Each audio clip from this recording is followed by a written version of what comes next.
Hello दोस्तों, क्या हाल है। तारीख 4 मार्च 2025, दिन मंगलवार, हिंदी तिथि पंचमी। और आइए बात करते हैं आज के मुख्य समाचार में देश भर की तमाम बड़ी खबरों पर नजर डालते हैं। देखिए दोस्तों, एक तो आज के दिन को नेशनल सेफ्टी डे यानी राष्ट्रीय सुरक्षा दिवस के रूप में मनाया जाता है और आज इस मौके पर देश के सभी पुलिस, कमांडो, सेना के जवानों को कोटि कोटि प्रणाम। और आज से 10 मार्च तक पूरा नेशनल सेफ्टी सप्ताह के रूप में भी मनाते हैं। चलिए दोस्तों, आगे बढ़ते हैं खबरों में। देखिए, पहली खबर किसानों की पैदावार पर एक रिपोर्ट आ रही है कि मार्च अप्रैल की गर्मी की वजह से गेहूं की उपज घट सकती है। इस साल पंजाब, हरियाणा और उत्तर प्रदेश जैसे राज्यों में सबसे ज्यादा असर देखने को मिलेगा। बीते 4 सालों से लगातार गेहूं के दाम बढ़ रहे हैं और इस बार भी अगर उपज कम रही तो गेहूं की कीमतों में बढ़ोतरी देखने को मिल सकती है, क्योंकि इस साल बीता महीना फरवरी भी मैंने आपको बताया था 125 सालों में सबसे गर्म महीना रहा। तो मौसम वैज्ञानिकों का यह मानना है कि मार्च अप्रैल में भी सामान्य से ज्यादा गर्मी पड़ेगी, जिस वजह से गर्म हवाएं चलेगी और गेहूं की पैदावार कम हो सकती है। चलिए अगला अपडेट देखिए। खेलो इंडिया शीतकालीन खेलों का आयोजन 9 से 12 मार्च तक होगा। जम्मू कश्मीर के गुलमर्ग में यह आयोजन होगा। वहीं खबर है, भारत की पहली फाइटर पायलट के नाम पर होगा नोएडा इंटरनेशनल एयरपोर्ट में ट्रेनिंग रूम। इसका नाम अवनी चतुर्वेदी के नाम पर रखा जाएगा, जिन्होंने 1986 में आतंकियों से यात्रियों की रक्षा करते हुए अपनी जान गंवाई थी। और वहीं देखिए, महिलाओं लड़कियों को लेकर कुछ रिपोर्ट्स भी सामने आ रही हैं कि लड़कों से भी आगे निकली लड़कियां 70 से 80 हजार रुपए वाली नौकरी की चाहत में एक सर्वे किया गया, जिसमें रिपोर्ट सामने आई कि 8.24% लड़कियां अपनी नौकरी की शुरुआत ही 70 से 80 हजार रुपए हर महीने की सैलरी से करना चाहती है, जबकि इसी सर्वे में लगभग 6.5% लड़कों ने ये ख्वाहिश जताई। मतलब लड़कों से भी ज्यादा लड़कियां अपनी नौकरी में सैलरी पाने की चाहत रखती हैं। इंडिया स्किल्स रिपोर्ट 2025 के द्वारा ये निष्कर्ष निकाला गया। और वैसे भारत में महिलाओं के लिए नौकरी के अवसरों में भी अच्छी बढ़ोतरी देखने को मिली है। 48% की शानदार वृद्धि हुई और फ्रेशर्स लड़कियों महिलाओं की डिमांड सबसे ज्यादा है। बीते कुछ सालों में भारत के नौकरी बाजार में यह बड़ा बदलाव देखने को मिला है। एक लेटेस्ट रिपोर्ट सर्वे के सामने आई, जिसके मुताबिक इस साल 2025 में भी महिलाओं के लिए उपलब्ध नौकरियों में से लगभग 25% फ्रेशर्स के लिए है। ऑफिस से काम करने वाली महिलाओं की संख्या में भी 55% तक की बढ़ोतरी देखी गई। और महिलाओं के लोन पर भी एक रिपोर्ट आ रही है कि महिलाओं में लोन लेने की होड़ बढ़ रही है। पिछले 5 सालों में 22% तक सालाना बढ़ोतरी हुई है भारत में कर्ज लेने वाली महिलाओं की संख्या में। मतलब दोस्तों, ये सभी रिपोर्ट्स बताती हैं कि कहीं न कहीं महिलाएं भी अब आत्मनिर्भर बनने की ओर आगे बढ़ रही हैं। महिला उधारकर्ताओं की संख्या में भी वर्ष दर वर्ष के हिसाब से 42% की बढ़ोतरी दर्ज हुई। नीति आयोग की तरफ से ये रिपोर्ट जारी की गई। और वुमेन्स डे आने वाला 8 मार्च को, इस मौके पर एक और स्पेशल रिपोर्ट देखिए आप। शेयर बाजार में निवेश के मामले में भी महिलाएं ज्यादा समझदार निकली। पुरुषों के मुकाबले महिलाओं को ज्यादा मुनाफा हुआ। मार्केट रेगुलेटर सेबी की तरफ से ये रिपोर्ट जारी की गई, जिसके मुताबिक पुरुष इन्वेस्टर्स के बजाय महिला इन्वेस्टर को कम नुकसान होता है स्टॉक मार्केट में, जबकि हर 10 में से 7 निवेशकों को नुकसान हो रहा है इंट्राडे ट्रेडिंग के आंकड़ों के हिसाब से देखा जाए तो भी। लेकिन इस नुकसान में महिलाओं की हिस्सेदारी काफी कम है। मतलब ये बिल्कुल साफ है कि इंट्राडे ट्रेडिंग के मामले में भी महिलाएं ज्यादा समझदारी से काम ले रही है। अच्छा, वैसे सेबी के आंकड़ों की बात हो रही है तो आपको एक और खबर बता दूं। सेबी की पूर्व चेयरपर्सन माधवी के खिलाफ एफआईआर दर्ज करने को लेकर बॉम्बे हाईकोर्ट ने उनको बड़ी राहत दी है। 4 मार्च तक उन पर एफआईआर नहीं दर्ज करने का आदेश जारी हुआ। आपको पता होगा, माधवी बुच पर स्टॉक मार्केट में भ्रष्टाचार करने से जुड़े कई आरोप लगे थे, तो इन पर एफआईआर से जुड़े मामले की आज सुनवाई भी होगी। कोर्ट के आदेश को सेबी ने चुनौती दी। देखते हैं आज कोर्ट का क्या फैसला आता है। फिलहाल देखिए आप अगली खबर। 1000 से ज्यादा कर्मचारियों को निकालेगी ओला इलेक्ट्रिक कंपनी। कंपनी का कहना है कि अपने बढ़ते घाटे को कम करने के लिए कंपनी अपने कर्मचारियों को नौकरी से हटाएगी। और इस खबर के बाद ओला के शेयरों में और 3.5% की गिरावट देखी गई। चलिए टेक न्यूज से खबर देखिए दोस्तों। इनफिक्स कंपनी ने सोलर चार्जिंग वाला फोन लॉन्च किया और दुनिया का सबसे पतला फोन भी पेश किया। MWC 2025 की शुरुआत हुई है, यानी मोबाइल वर्ल्ड कांग्रेस में, जिसमें इनफिक्स कंपनी ने यह आधुनिक टेक्नोलॉजी वाला स्मार्टफोन पेश किया और एक ट्राई फोल्ड वाला कॉन्सेप्ट स्मार्टफोन भी पेश किया, जो 3 बार फोल्ड होता है। और खबर देखिए दोस्तों, विश्व वन्य जीव दिवस के मौके पर कल पीएम मोदी ने गुजरात में जंगल सफारी का लुत्फ उठाया। अभी प्रधानमंत्री गुजरात दौरे पर, आपको पता होगा, और यहाँ वो गिर में शेर भी देखने पहुंचे, फोटोग्राफी भी की। गुजरात के राजकोट में कई परियोजनाओं का उद्घाटन करने के बाद दिल्ली रवाना हुए। पीएम मोदी ने अपने गुजरात दौरे के दौरान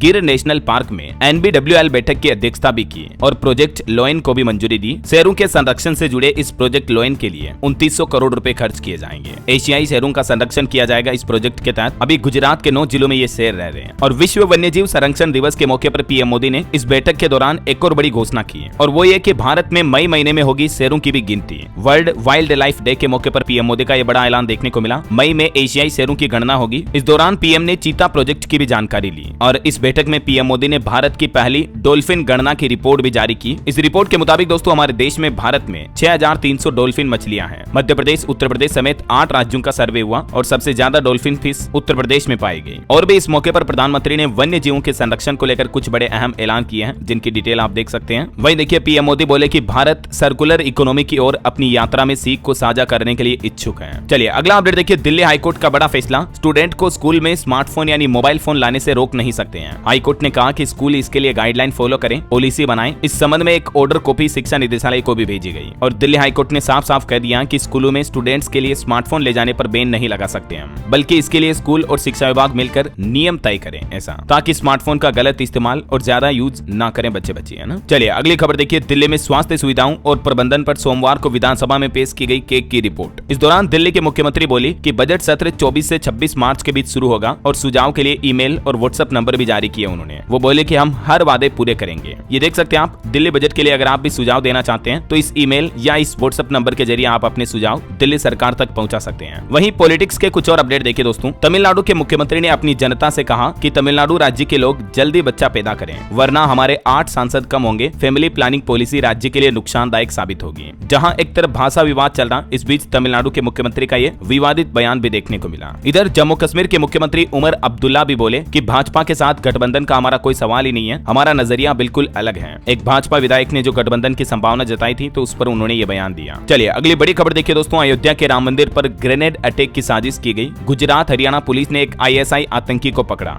ये अयोध्या का ही रहने वाला है, दिल्ली के हैंडलर के टच में था। एक आने वाली रामनवमी के त्योहार से पहले ये बड़ी साजिश नाकाम हुई है। राम मंदिर पर हमले के लिए ISIS ने एक अब्दुल नाम के लड़के को तैयार किया था, जो कि इशारा मिलने का इंतजार कर रहा था, लेकिन पहले ही पकड़ा गया, वरना राम मंदिर पर बम फोड़ने की, बम से उड़ाने की साजिश थी। वैसे रामनवमी इस साल कब मनाई जाएगी तो ये अपडेट भी देख लीजिए आप। वैसे तो ये पर्व हर साल चैत्र महीने के शुक्ल पक्ष की नवमी तिथि को मनाया जाता है, हिंदी तिथि के हिसाब से। तो इस दिन मर्यादा पुरुषोत्तम भगवान श्री राम की पूजा की जाती है। तो इस बार जो ये चैत्र नवमी रहेगी 5 अप्रैल को शुरू होगी और 6 अप्रैल को समाप्त होगी। तो उदया तिथि के हिसाब से 6 अप्रैल को मनाई जाएगी रामनवमी। चलिए अगली खबर देखिए, मध्य प्रदेश के मुख्यमंत्री बोले कि शराब नहीं बल्कि दूध की दुकानें खुलनी चाहिए। प्रदीप मिश्रा के रुद्राक्ष महोत्सव में शामिल हुए। ये महोत्सव का कल समापन था। इसमें मुख्यमंत्री मोहन यादव भी पहुंचे और इस दौरान उन्होंने मंच से शराब के बजाय दूध को बढ़ावा देने पर बातचीत की। और किसान आंदोलन पर खबर देखिए, पंजाब के मुख्यमंत्री से किसानों की मीटिंग हुई, लेकिन ये मीटिंग भी बेनतीजा रही। और अब चंडीगढ़ में 5 मार्च को मोर्चा लगाएंगे किसान। बोले कि मुख्यमंत्री बैठक ही छोड़कर चले गए थे। संयुक्त किसान मोर्चा और पंजाब के मुख्यमंत्री भगवंत मान के बीच तकरीबन 2.5 घंटे तक ये बैठक चली है, लेकिन इस बैठक में भी किसी भी मुद्दे पर सहमति नहीं बन पाई। तो अब 5 मार्च को बड़े प्रदर्शन की घोषणा की है किसानों ने। वहीं दोस्तों तेलंगाना टनल हादसे पर भी अपडेट आ रहा। 8 मजदूरों के रेस्क्यू का 10वां दिन कुछ यूं रहा। रडार सर्वे में सिर्फ मेटल ही दिखाई दिए। वैज्ञानिकों ने सुझाव दिया कि बचाव कार्य के लिए नई जगह को तलाशें। और एक बड़ी खबर देखिए, एक पाकिस्तानी युवती के जाल में फंसा रेलवे कर्मचारी फिर जासूसी करने लगा। भारत की गोपनीय जानकारियां सूचना बॉर्डर पर पहुंचा रहा था, बदले में ISI से पैसे ले रहा था। इंटेलिजेंस यूनिट ने इसको गिरफ्तार भी कर लिया है। बीकानेर की यह घटना सामने आई है। देखिए देश के साथ गद्दारी करते हैं, कैसे कर्मचारी हैं यार ये। वहीं एक श्रद्धांजलि, हरियाणा के पूर्व मंत्री शांगवान जी का निधन हो गया। चरखी दादरी में बीजेपी विधायक बेटे ने इनको मुखाग्नि दी। ये 2 बार विधायक रहे और पूर्व सहकारिता मंत्री भी थे। और एक श्रद्धांजलि, एक बड़े वेदांताचार्य सुग्रीवानंद महाराज भी पंच तत्व में विलीन हुए। हजारों अनुयायियों ने इनको अंतिम विदाई दी। ईश्वर इनकी आत्मा को शांति दे। चलिए अगला अपडेट आ रहा दोस्तों, हरियाणा राज्य में प्री बजट मीटिंग का पहला दिन कुछ यूं रहा। मुख्यमंत्री नायब सिंह सैनी ने मंत्रियों और विधायकों से सुझाव भी लिए। कांग्रेस MLA ने नूह के पिछड़े होने का मुद्दा भी उठाया। इस बार हरियाणा का बजट होली से एक दिन पहले 13 मार्च को पेश होने के आसार हैं। चलिए अगली खबर देखिए, आज पंजाब आएंगे अरविंद केजरीवाल। दिल्ली चुनाव के बाद उनका यह पहला दौरा होने जा रहा। 4 मार्च को दिल्ली के पूर्व मुख्यमंत्री अरविंद केजरीवाल पंजाब का दौरा करेंगे और उनके इस दौरे से पहले पंजाब राज्य में बड़ा प्रशासनिक फेरबदल भी देखा गया। पंजाब की भगवंत मान सरकार ने एक साथ 36 IAS और 7 PCS का तबादला भी किया। वही देखिए बड़ी खबर, इलाहाबाद हाईकोर्ट ने आदेश जारी किया और कहा कि निजी सेवाएं दे रहे सरकारी चिकित्सकों के खिलाफ कार्रवाई होनी चाहिए।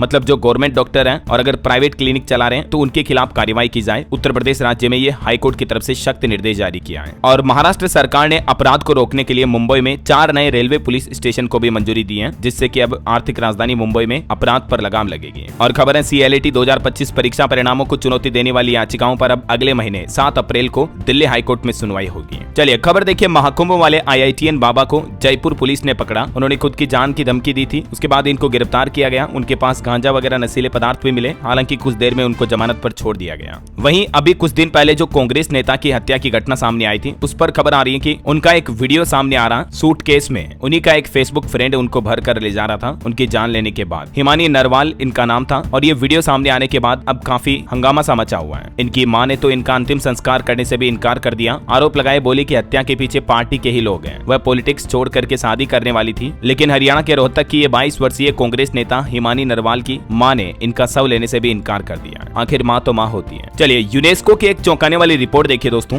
विश्व के 40% छात्रों को अपनी भाषा में नहीं मिल रही है शिक्षा। ये रिपोर्ट वाकई में चौंकाने वाली है कि दुनिया की 40% आबादी बच्चे जो हैं अपनी मातृभाषा में पढ़ाई से वंचित हैं। औपनिवेशिक शासन में भारत जैसे देशों में इस तरह की मुश्किलें काफी ज्यादा आ रही है। आजकल तो हमारे देश में भी आप देख पा रहे छोटे छोटे बच्चों को इंग्लिश मीडियम स्कूल में रख देते हैं। नर्सरी पहली दूसरी कक्षा से ही इंग्लिश मीडियम में पढ़ा रहे बच्चों को। अब वो हिंदी कब सीखेंगे या फिर अपनी रीजनल लैंग्वेज लोकल भाषा कब सीखेंगे? ये वाकई में एक बड़ी चिंता की बात है। यूनेस्को द्वारा ये चौंकाने वाली रिपोर्ट जारी की गई। चलिए अगली खबर आ रही दोस्तों। यूट्यूबर रणवीर अलाहाबादिया को बड़ी राहत दी है कोर्ट ने। एक शर्त पर द रणवीर शो को फिर से शुरू करने की छूट दी है और सुप्रीम कोर्ट ने केंद्र सरकार को भी कुछ अहम निर्देश जारी किए हैं। सुप्रीम कोर्ट ने इस मामले की सुनवाई करते हुए केंद्र सरकार से भी कहा कि ऑनलाइन सामग्री को विनियमित किया जाए, मतलब इस पर कुछ रूल्स रेगुलेशंस लाए जाए और जो रणवीर अलाहाबादिया का पॉडकास्ट शो चलता है उसको अब वो वापस शुरू कर पाएंगे। लेकिन कोर्ट ने कहा कि किसी भी तरह की अभद्र टिप्पणी नहीं होनी चाहिए। आप अपने शो में सभ्यता और नैतिकता को बनाए रखें। और भी उनके लिए सुप्रीम कोर्ट ने कुछ निर्देश जारी किए। फिलहाल अलाहाबादिया विदेश यात्रा नहीं कर पाएंगे और उनको अपने द रणवीर शो में भाषा का उचित ध्यान रखना होगा, ऐसा है ना। चलिए खेल समाचार पर खबर है दोस्तों। चैंपियंस ट्रॉफी का सेमीफाइनल मैच आज होने जा रहा। भारत को 3 एडवांटेज मिलेंगे। दुबई में 2 बैटर शतक लगा चुके हैं। धीमी पिच के लिए 5 स्पेशलिस्ट विनर भी होंगे और दोनों ही टीमों के लिए मुकाबला काफी अहम होगा क्योंकि दोनों ही टीमें अब तक 4-4 मैच जीत चुकी हैं। तो आज 4 मार्च को ये भारत ऑस्ट्रेलिया के बीच सेमीफाइनल का मुकाबला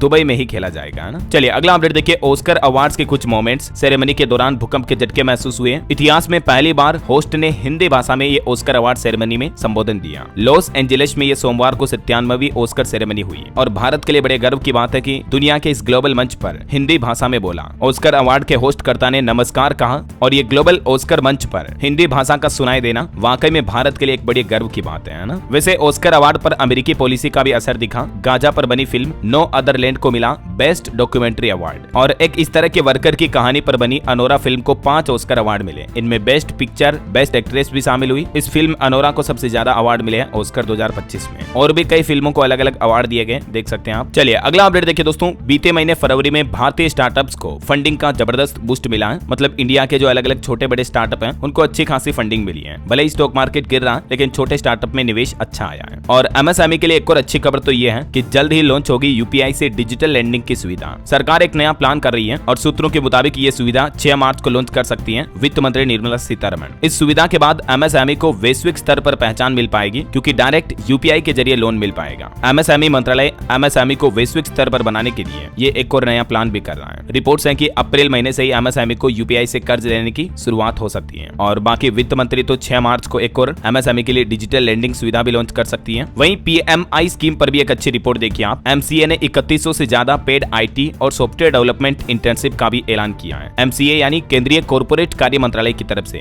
ये इन अलग अलग सेक्टर से जुड़ी कंपनियों में 3100 से भी ज्यादा पेड इंटर्नशिप का ऐलान किया है। ये इंटर्नशिप भारत की शीर्ष कंपनियों के साथ मिलकर भारत सरकार करवाएगी जिससे युवाओं को स्किल डेवलपमेंट का मौका मिलेगा और उन्हें पे भी किया जाएगा इसके लिए। मतलब हर महीने 5000 रुपए से 6000 रुपए तक वित्तीय सहायता भी दी जाएगी, है ना। बहरहाल अभी तो कुछ और महत्वपूर्ण और काम की खबरें देखेंगे दोस्तों अपन, लेकिन फिलहाल वक्त हो चला है आज के ताजा मौसम समाचार जानने का। और हाँ, आपसे एक छोटी सी गुजारिश है, अगर आप डीएलएस न्यूज चैनल पर पहली बार आए हैं और चैनल से अभी तक जुड़े नहीं हो दोस्तों तो जुड़ जाइए। चैनल को सब्सक्राइब करके बेल आइकन जरूर दबा देना और इस वीडियो पर एक लाइक और शेयर भी कर देना ताकि आपको रोजाना की ताजा खबरें, महत्वपूर्ण मुख्य समाचार, काम के न्यूज अपडेट सबसे पहले आपके मोबाइल पर मिलते रहेंगे। चलिए टाइम वेस्ट बिल्कुल भी नहीं करेंगे, सीधा आगे बढ़ते हैं मौसम अपडेट में। तो देखिए पहाड़ी राज्यों में हिमाचल उत्तराखंड में फिर से एवलांच की चेतावनी। राजस्थान के भी कुछ जिलों में ओले गिरे। छत्तीसगढ़ में तापमान 37 डिग्री तक पहुंचा। मध्य प्रदेश उत्तर प्रदेश में हल्की ठंड भी बढ़ी। हालांकि एमपी में भी गर्मी बढ़ने लगी है। दिन का पारा 35 डिग्री चल रहा है लेकिन रात में 20 डिग्री के पार चल रहा तापमान। 20 मार्च के बाद मध्य प्रदेश में बारिश की भी चेतावनी है और यूपी में भी मौसम विभाग का कहना है कि मार्च से लेकर मई तक भीषण गर्मी पड़ेगी। बीता महीना फरवरी का भी 125 साल में सबसे गर्म महीना रहा। ला नीना के एक्टिव नहीं होने की वजह से इस साल कम ठंड पड़ी है। राजस्थान में भी आज बारिश का अलर्ट है। कल से फिर तापमान गिरेगा। जयपुर बीकानेर संभाग में थोड़ी सर्दी बढ़ेगी और इधर हिमाचल हिमाचल में देखिए दोस्तों फिर से बिगड़ा मौसम, ऊंचे पहाड़ों पर बर्फबारी देखी गई। टूरिस्टों के लिए अच्छा सीजन हो रहा अभी। और भी अगले 24 घंटों के दौरान मौसम की संभावित गतिविधियां क्या रह सकती हैं, जिसकी जानकारी आप देख सकते हैं स्क्रीन पर। ओके, और चलिए मौसम के बाद अब अपन आज के सराफा बाजार पर नजर डाल लेते हैं। देखिए सोना चांदी के भाव क्या चल रहे हैं। सोना 264 रुपए महंगा होकर 85,320 रुपए प्रति 10 ग्राम पर पहुंच गया है, जबकि 1 किलो चांदी में 918 रुपए की बढ़ोतरी हुई है और अभी चांदी का रेट 94,398 रुपए प्रति किलो चल रहा है। इसी साल सोना 9,158 रुपए महंगा हुआ है। और वैसे दोस्तों सोने में निवेश करने वालों के लिए एक अच्छी खबर आ रही है कि सोना तगड़ा रिटर्न देगा, गोल्ड की वैल्यू और बढ़ेगी। पीएम मोदी को सलाह देने वाले अर्थशास्त्री देश के मुख्य आर्थिक सलाहकार की तरफ से ये दावा किया गया है। चलिए कुछ मार्केट अपडेट भी देख लेते हैं। देखिए बीते दिन भारतीय शेयर बाजार में सेंसेक्स 112 अंक गिरकर 7385 पर बंद हुआ। निफ्टी में भी 5 अंकों की मामूली गिरावट देखी गई। और आईपीओ पर अपडेट आ रहा, प्रणव कंस्ट्रक्शंस ने सेबी के पास डीआरएचपी फाइल किया, 392 करोड़ के शेयर्स बेचेगी कंपनी। वहीं खबर है आईआरसीटीसी और आईआरएफसी को भी नवरत्न का दर्जा मिला। सरकारी मंजूरी के बिना 1000 करोड़ तक निवेश कर पाएगी अब ये कंपनियां।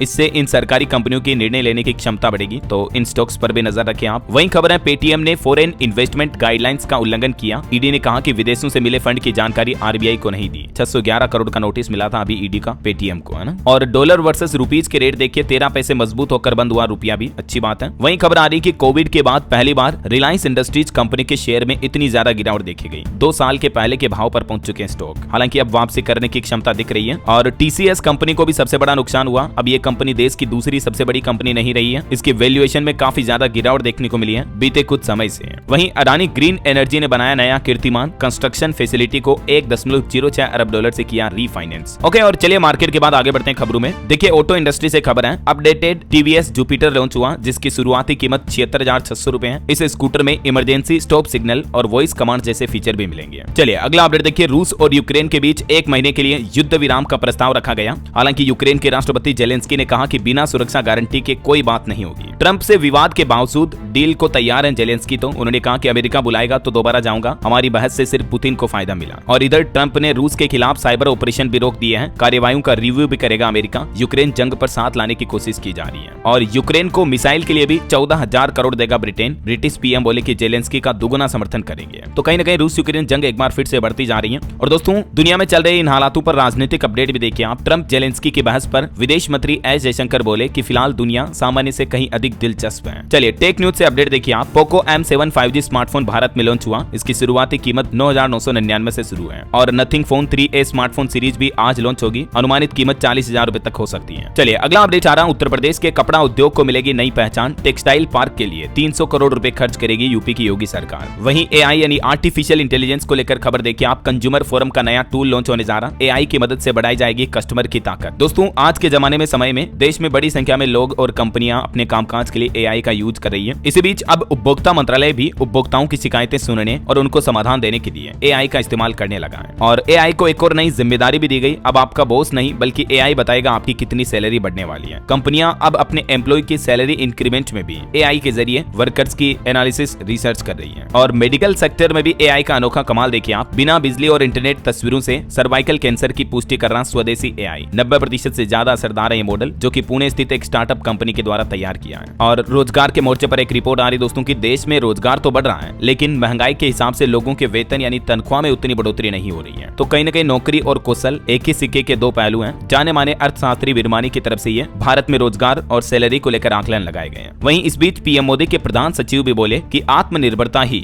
वैश्विक अनिश्चितता से उबरने का एक उपाय है। भारत को अपना पक्ष मजबूती से रखना होगा। चलिए खबर है 6 मार्च को छत्तीसगढ़ के बिलासपुर आएंगे केंद्रीय मंत्री जेपी नड्डा। यहाँ एम्स में पेट स्कैन का शुभारंभ भी करेंगे। वहीं खबर देखिए जम्मू कश्मीर विधानसभा का 7 साल बाद पहला बजट सत्र शुरू हुआ। राज्यपाल ने पेश किया विकास का रोड मैप भी। और पीएमआई पर एक रिपोर्ट आ रही कि बीते महीने फरवरी में भारत के विनिर्माण क्षेत्र की वृद्धि दर 14 महीने के निचले स्तर पर आई। पीएमआई के आंकड़े भी जारी किए हैं। चलिए अगला अपडेट देखिए, उत्तर प्रदेश की योगी सरकार ने शिक्षकों को बड़ा तोहफा दिया। अब यूपी में टीचर्स को यानी शिक्षकों को गंभीर रोग होने पर 1 लाख रुपए की मदद देगी यूपी की योगी सरकार। और बेटी की शादी होने पर भी पैसे दिए जाएंगे। ये यूपी सरकार की तरफ से उत्तर प्रदेश के टीचर्स के लिए अनाउंसमेंट किए गए हैं। और उत्तराखंड में भी देखिए दोस्तों नई आबकारी नीति लॉन्च हुई शराब की। 1 अप्रैल से शराब महंगी होगी। ओवर रेटिंग पर लाइसेंस भी निरस्त होगा। उत्तराखंड के पुष्कर सिंह धामी सरकार द्वारा राज्य में शराब की नई आबकारी नीति लागू की गई है। अब कुछ शराब की दुकानों को बंद किया जाएगा जो कि धार्मिक स्थलों के पास हैं। ऐसी दुकानें बंद होगी। इसके अलावा प्रदेश में अब शराब की कीमतें भी बढ़ने वाली है। वहीं निवेशकों को लेकर एक रिपोर्ट देखिए आप। म्यूचुअल फंड्स में बड़े पैमाने पर निवेश कर रही है महिलाएं। AUM 5 सालों में दुगना हुआ महिलाओं का। चलिए अगला अपडेट आ रहा, पंजाब के भगवंत मान सरकार ने भी उद्योगपतियों को बड़ी राहत दी है। 2 दो OTS योजनाओं का ऐलान किया है। ये दोनों योजनाएं किन के लिए हैं और क्या क्या फायदे मिलेंगे, इस बाबत ज्यादा जानकारी आप देख सकते हैं स्क्रीन पर। वहीं खबर देखिए, देश में पोल्यूशन को कम करने के लिए भी भारतीय रेलवे ने एक नया प्लान बनाया है। साल 2030 तक रेलवे का प्लान है जीरो कार्बन उत्सर्जन के लक्ष्य तक पहुंचना और एक बैलेंस एनर्जी को अपनाना, जिसमें रेलवे की ओर से परमाणु, सौर, वाटर एनर्जी, विंड और थर्मल ऊर्जा स्रोतों का उपयोग किया जाएगा। और खबर देखिए, बदलने वाली है क्रिप्टो करेंसी की दुनिया। अमेरिका के नए राष्ट्रपति डोनाल्ड ट्रंप ने क्रिप्टो निवेशकों को अच्छा गिफ्ट रिटर्न दिया है। दरअसल ट्रंप ने एक बड़ा ऐलान करते हुए कहा कि अमेरिका में क्रिप्टो रिजर्व बनाया जाएगा। उन्होंने 3 क्रिप्टो करेंसी की भी घोषणा की है, XRP, रिपल, सोलाना और कार्डानो समेत कई करेंसीज का रिजर्व तैयार होगा। जैसे मतलब सरकारों के पास, रिजर्व बैंकों के पास जो गोल्ड रिजर्व होता है ना, वैसे ही अमेरिकी सरकार अब क्रिप्टो रिजर्व भी रखेगी। तो कहीं न कहीं अमेरिका की सरकार क्रिप्टो करेंसी को ऑफिशियली मान्यता देने पर आगे बढ़ रही है। चलिए टेक न्यूज से खबर है, गूगल कंपनी ने 3 मिलियन क्रोम यूजर्स को बड़ी वार्निंग दी और तुरंत ये 16 तरह के एक्सटेंशन हटाने को कहा है। कई सारे एक्सटेंशन जिनमें वायरस हो सकते हैं, जिनके जरिए आपके ब्राउजर में वायरस आ सकते हैं। क्रोम में जो एक्सटेंशन ऐड होते हैं, ये 16 एक्सटेंशन की लिस्ट ऐड की है। इन एक्सटेंशन को आप तुरंत हटा दें अपने ब्राउजर से, ठीक है ना। और भारत की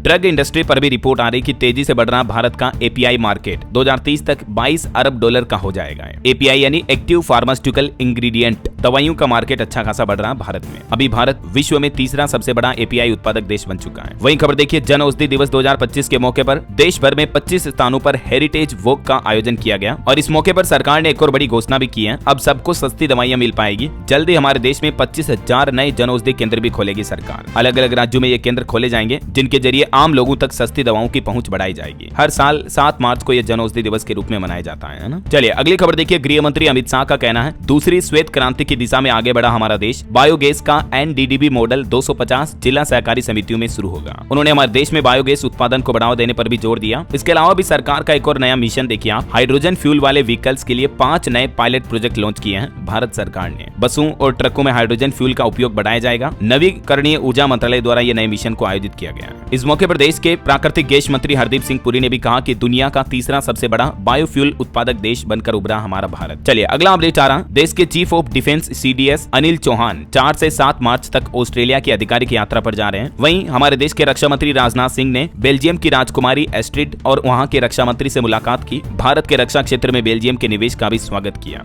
इस दौरान राजनाथ सिंह बोले कि हमारे देश में भी हर नागरिक को सैनिकों और उनके परिवारों के कल्याण में योगदान देना चाहिए। चलिए खबर है, देश की राष्ट्रपति द्रौपदी मुर्मू ने बीते दिन सोमवार को नई दिल्ली में विजिटर्स कॉन्फ्रेंस का भी उद्घाटन किया। 2 दिवसीय ये कॉन्फ्रेंस चलेगी और भारतीय सेना ने देखे T-90 टैंकों के साथ महीने भर का लाइव फायरिंग अभ्यास भी किया। ये सिक्किम में अभ्यास पूरा हुआ है। इस अभ्यास का उद्देश्य है भारतीय सेनाओं की युद्ध क्षमता को परखना। वहीं एक रिपोर्ट आ रही कि जनवरी फरवरी में स्टार्टअप के लिए प्राइवेट इक्विटी और वेंचर कैपिटल निवेश में भी जोरदार उछाल दर्ज हुआ है। और खबर है, विदेश मंत्री डॉक्टर S जयशंकर भी आज मंगलवार से ब्रिटेन और आयरलैंड की आधिकारिक यात्रा पर जा रहे हैं। और भारत नेपाल के बीच भी जल स्वच्छता, अपशिष्ट प्रबंधन और आरोग्य क्षेत्र में सहयोग बढ़ाने के लिए नई दिल्ली में एक प्रमुख समझौता ज्ञापन पर हस्ताक्षर हुए हैं। वहीं पीएम नरेंद्र मोदी ने भी देश के नागरिकों से नमो ऐप ओपन फोरम पर और ज्यादा प्रेरक जीवन यात्राएं साझा करने का आग्रह किया है लोगों से। और खबर आ रही दोस्तों, अब आपको पीएफ पर सबसे ज्यादा ब्याज मिलेगा। नौकरी में 2 महीने का गैप हुआ तो भी आपको रेगुलर माना जाएगा। और भी पीएफ से जुड़े कई सारे नियम बदले हैं। हाल ही में मैंने आपको DLS न्यूज चैनल पर इन सभी नए नियमों के बारे में जानकारी बताई भी थी, है ना। चलिए खबर है, वरिष्ठ अधिवक्ता Manan Kumar Mishra Bar Council of India के अध्यक्ष के रूप में पुनः निर्वाचित किए गए। वहीं देखिए, सिटी यूनियन बैंक ने चेन्नई सुपर किंग्स के साथ मिलकर एक को ब्रांडेड क्रेडिट कार्ड भी लॉन्च किया। विराट कोहली 300 वनडे खेलने वाले 7वें भारतीय क्रिकेटर भी बन चुके हैं। चलिए आगे बढ़ते हैं अपन खबरों में। बजट को लेकर कुछ अपडेट देखिए दोस्तों। झारखंड सरकार ने विधानसभा में लगभग 1.5 लाख करोड़ रुपए का बजट पेश किया और इस बजट में महिलाओं गरीबों का विशेष ध्यान रखा गया। झारखंड की हेमंत सोरेन सरकार द्वारा कुछ बड़ी घोषणाएं देखिए आप। 8वीं से लेकर 12वीं क्लास की छात्राओं को 5-5 हजार रुपए देगी हेमंत सोरेन सरकार। मैया सम्मान योजना पर भी 13,363 करोड़ रुपए खर्च किए जाएंगे। सर्वजन पेंशन योजना से 34 लाख लोगों को पेंशन का फायदा मिलेगा। विधवा, वृद्ध और दिव्यांगों को भी पेंशन दी जाएगी। अब झारखंड में गर्भवती महिलाओं को 1500 रुपए का मातृत्व किट भी दिया जाएगा। तो गरीब, स्टूडेंट, महिलाओं और किसानों पर फोकस रखते हुए झारखंड सरकार ने बजट में 10 बड़े ऐलान किए हैं। ये 10 बड़े ऐलान क्या क्या रहे हैं, पूरी लिस्ट आप देख सकते हैं स्क्रीन पर, क्योंकि अभी एक एक पॉइंट को मैं बोलूंगा तो बहुत ज्यादा लंबा हो जाएगा, इसलिए आप थोड़ा सा वीडियो को पॉज करके देख लीजिएगा, ठीक है ना। वहीं झारखंड में 1200 किलोमीटर सड़कों को भी अपग्रेड किया जाएगा। 4 लेन का निर्माण होगा। एक नए एयरपोर्ट की भी सौगात मिली है। साहिबगंज में घरेलू हवाई अड्डा के निर्माण की दिशा में भी झारखंड सरकार ने कदम उठाए हैं और मुख्यमंत्री ग्राम सेतु योजना के तहत 70 पुलों का भी निर्माण किया जाएगा। झारखंड राज्य में 7 मेडिकल कॉलेज बनेंगे, 3 यूनिवर्सिटी और 5 बिजनेस स्कूल भी बनाए जाएंगे। झारखंड के अलावा दोस्तों बिहार के नीतीश सरकार ने भी बजट जारी किया। बिहार में भी महिलाओं को 6 बड़ी सौगातें मिली, किसानों के लिए भी 5 बड़े ऐलान किए गए। चलिए बिहार बजट के भी कुछ हाइलाइट्स देख लेते हैं। बिहार के नीतीश सरकार ने छात्रों के लिए भी पिटारा खोला। हर स्टूडेंट को 2-2 हजार रुपए तक दिए जाएंगे और गरीब छात्रों को तो हर महीने 2-2 हजार रुपए मिलेंगे। मुख्यमंत्री अनुसूचित जाति एवं जनजाति छात्रावास अनुदान योजना के तहत अभी 1000 मिलते हैं, इसे बढ़ाकर 2000 करने की घोषणा की है बिहार सरकार ने बजट में। चुनावी साल में शिक्षा का बजट 60,974 करोड़ रुपए रखा गया। 3 महीने में पूर्णिया एयरपोर्ट शुरू होगा। अरहर, मूंग और उड़द भी एमएसपी पर खरीदेगी बिहार के नीतीश सरकार। ये कुछ बजट की प्रमुख घोषणाएं देखने को मिली और भी स्क्रीन पर हाइलाइट्स देख लीजिएगा आप। बिहार के बजट में महिलाओं को क्या क्या मिला, हर वर्ग से जुड़े ये 5 प्रमुख बड़े ऐलान देखने को मिले। और बिहार के अलावा दोस्तों छत्तीसगढ़ में भी बजट जारी हुआ। छत्तीसगढ़ के वित्त मंत्री ने तो नया इतिहास ही रच दिया। देश में पहली बार हस्तलिखित बजट पेश किया गया, मतलब हाथ से लिखा हुआ बजट है ये। बाकी तो बजट प्रिंटेड पेपर के जरिए पेश होता है, लेकिन छत्तीसगढ़ सरकार ने पहली बार बजट की स्पीच हाथों से लिखी। 100 पेज लिखकर लाए थे चौधरी वित्त मंत्री। 1 घंटा 44 मिनट तक बोलते रहे। भूपेश ने इसको कवि सम्मेलन बताया। बजट पर विपक्ष की प्रतिक्रिया भी कुछ यूं देखने को मिली। बाकी ये बजट हाथ से लिखा हुआ था। चलिए छत्तीसगढ़ बजट के भी कुछ हाइलाइट्स देखिए आप। 1 रुपए सस्ता होगा पेट्रोल, कर्मचारियों को 53% डीए मिलेगा। लगभग 1.5 लाख करोड़ का बजट रहा। GATI थीम पर फोकस रहा इस बजट में भी।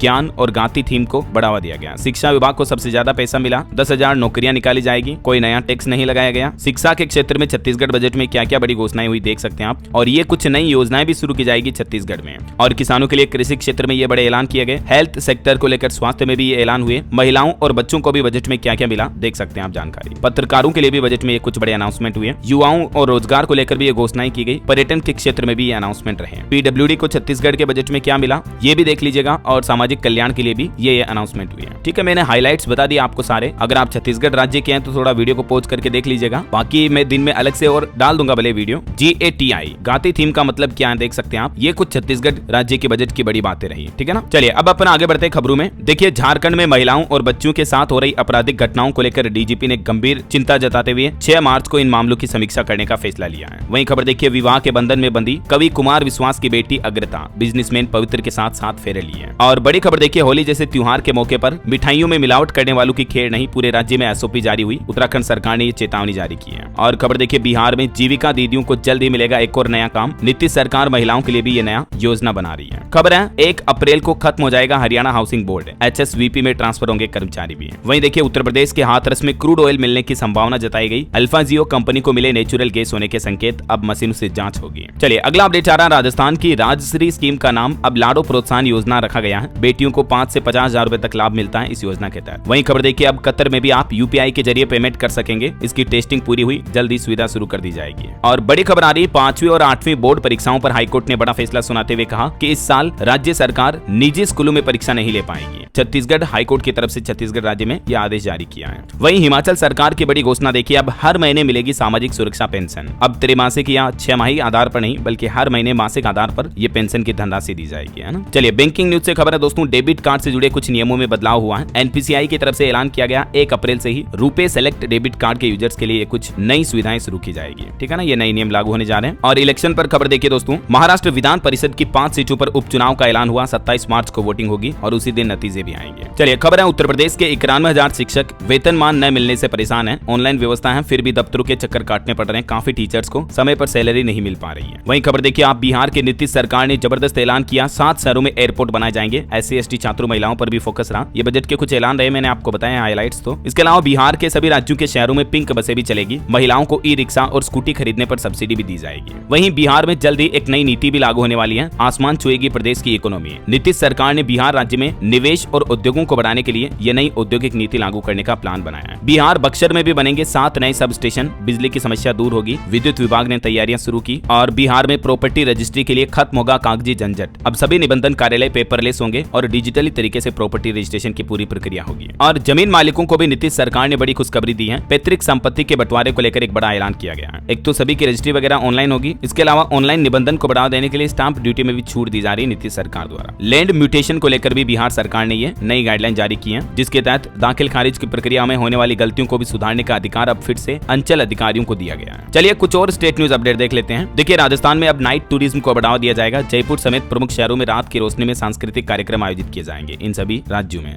जिलों में। वहीं देखिए राजस्थान के बाड़मेर में बेरोजगार उतरे उतरे सड़कों पर, कलेक्ट्रेट पर प्रदर्शन किया, फर्स्ट और सेकंड ग्रेड टीचर में भर्ती पद बढ़ाने की मांग की, मुख्यमंत्री के नाम ज्ञापन भी सौंपा। और मध्य प्रदेश में देखिए निवेश प्रस्तावों पर 6 लेवल वर्किंग प्लान तैयार किया है। मुख्यमंत्री मोहन यादव बोले कि वास्तविक निवेश के लिए रणनीति बनाकर करें काम, हर सप्ताह सीएस को रिपोर्ट देंगे पीएस। रेलवे से खबर आ रही, मध्य प्रदेश में इंदौर पुणे स्पेशल ट्रेन 5 मार्च से चलेगी। गर्मी की छुट्टियों को ध्यान में रखते हुए रेलवे ने चलाने की घोषणा की है। वहीं देखिए south Korean joint venture group भी करेगा एमपी में निवेश, उज्जैन में 200 करोड़ के निवेश का प्लान दिया गया। और खबर है जम्मू कश्मीर के नगरीय निकाय चुनाव में भी मदद करेगा मध्य प्रदेश, निर्वाचन आयोग 7000 ईवीएम देगा। चलिए कुछ एजुकेशनल खबरें देख लेते हैं दोस्तों। देखिए हरियाणा में एमबीबीएस एनुअल एग्जाम घोटाले पर खबर आ रही कि 1 करोड़ देकर भी फेल हुए कई स्टूडेंट, जांच टीम को नाम भी मिले, अब पूछताछ होगी। वहीं झारखंड 10वीं बोर्ड एग्जाम की नई डेट जारी हुई। हिंदी और साइंस की परीक्षा 7-8 मार्च को होगी। पेपर लीक के चलते रद्द हुई थी परीक्षा। और एसएससी एमटीएस भर्ती के लिए भी रिक्तियों की संख्या बढ़ाई गई। अब कुल 11,518 पदों पर भर्ती की जाएगी। पहले 9,583 पदों की ही घोषणा थी। 1935 पद और बढ़ाए गए। और उत्तर प्रदेश की योगी सरकार ने भी बच्चों के लिए बड़ी घोषणा की है। पढ़ाई के लिए 3-3 हजार रुपए देगी। 12वीं क्लास की शिक्षा तक ये अनुदान राशि दी जाएगी यूपी की योगी सरकार द्वारा। ओके, और चलिए दोस्तों अंत में आज के राशिफल पर नजर डाल लेते हैं। देखिए मिथुन राशि के लोगों को परेशानियों से राहत मिलेगी। मकर राशि के लोगों को भी धन लाभ होने के योग है। और भी कुछ अलग अलग राशियों का राशिफल आप देख सकते हैं स्क्रीन पर। और हाँ दोस्तों, आप मुझे कमेंट करके बताइए कि सरकार द्वारा जारी आंकड़ों के मुताबिक भारत में डॉल्फिन मछलियों की संख्या अभी कितनी है। कमेंट करके लिखना। आपको सही जवाब देने वाले लोगों को रैंडमली सेलेक्ट होने पर डीएलएस न्यूज टीम की तरफ से एक शानदार सरप्राइज गिफ्ट जीतने का मौका मिलेगा। और इसी के साथ ही अगर आपको वीडियो अच्छा लगा तो इसे लाइक करना, शेयर भी करना। डीएलएस न्यूज चैनल को सब्सक्राइब करके बेल आइकन जरूर दबा देना, रोजाना ऐसी इंफॉर्मेटिव जानकारियां, महत्वपूर्ण मुख्य समाचार देखते रहने के लिए। ओके, ख्याल रखिएगा अपने आप का, अपने परिवार का। मिलेंगे अगले नेक्स्ट अपडेट में, तब तक के लिए जय हिंद, जय भारत, वंदे मातरम।